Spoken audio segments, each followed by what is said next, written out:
E agora a gente vai falar do senhor potássio. O potássio, ele atua de forma livre em alguns processos na planta, como a abertura e o fechamento dos estômatos. Eu tenho um vídeo no canal aqui, vou deixar aqui na descrição, falando sobre um vídeo que eu falei dos estômatos, tá? Então, como funciona o nosso solo.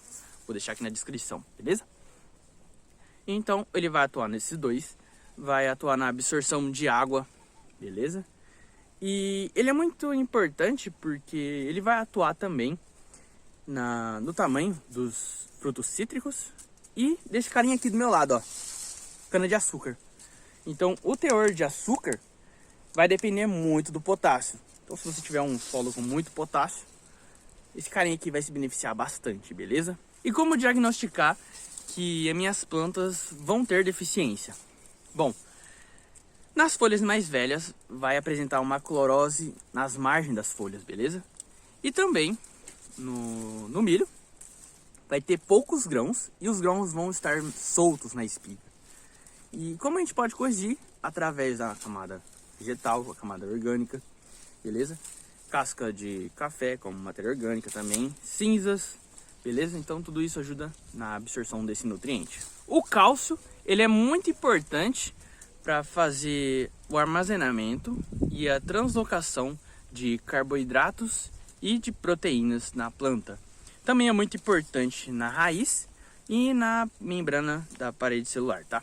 As deficiências são apresentadas com clorose internervural nas folhas, flores que caem antes do tempo, morte de tecido da planta e do fruto, tá?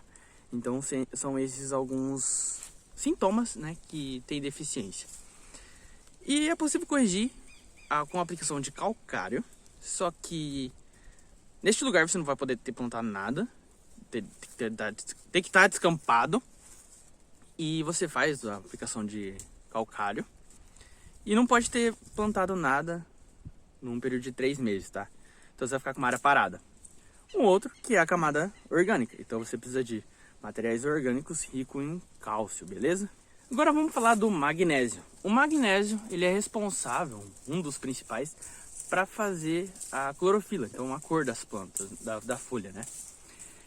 E como que a gente pode observar que tem deficitário de magnésio? Bom, nas folhas mais velhas vai apresentar uma de verde, vai para um meio amarelado, esverdeado. E quando o sintoma fica ainda um pouco mais intenso, é possível ver folhas mais avermelhadas, tá? Então, é um jeito da gente diagnosticar que tem deficiência. Para correção, a aplicação de calcário dolomítico e sulfato de magnésio, mas naquele mesmo esquema do calcário, beleza? Então, o outro jeito também é a camada vegetal, a camada de orgânicos, tá? Ricos nesse nutriente, desse mineral, desse elemento. E agora, o enxofre. O enxofre é mega hiper importante para o desenvolvimento das raízes, a formação de aminoácidos, proteínas, carboidratos, tudo isso, tá? Ele é mega importante.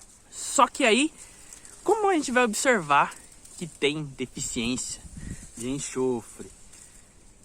E aí que tá um grande problema, né? Porque acontece? A deficiência de enxofre e do nitrogênio são muito parecidos. Aí complica. A cor da folha vai ficar meio esverdeada, um verde meio xoxo, tá? E também o crescimento das plantas fica bem freado, então ela vai se desenvolver mais lentamente. Por isso que eu falo, vai ser bem difícil você diagnosticar esses dois, tá? Então você vai ficar muito em dúvida, mas ao longo do tempo você vai adquirindo uma experiência, tá?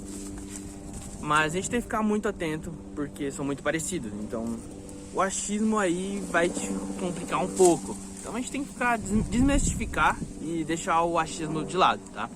Ah, uma coisa que eu acabei esquecendo é que o enxofre é muito importante porque vai gerar uma resistência ao frio para a planta. A correção do enxofre, na verdade a planta, ela pode absorver o enxofre de duas maneiras, tá? Pelas raízes e pelas folhas. Então algumas fontes que geram esse nutriente pode ser a chuva, um gesso agrícola, E, como não é novidade para ninguém nesse vídeo, a camada orgânica, né? Que está presente em todos os possíveis modos de sanar as deficiências dos nutrientes, certo?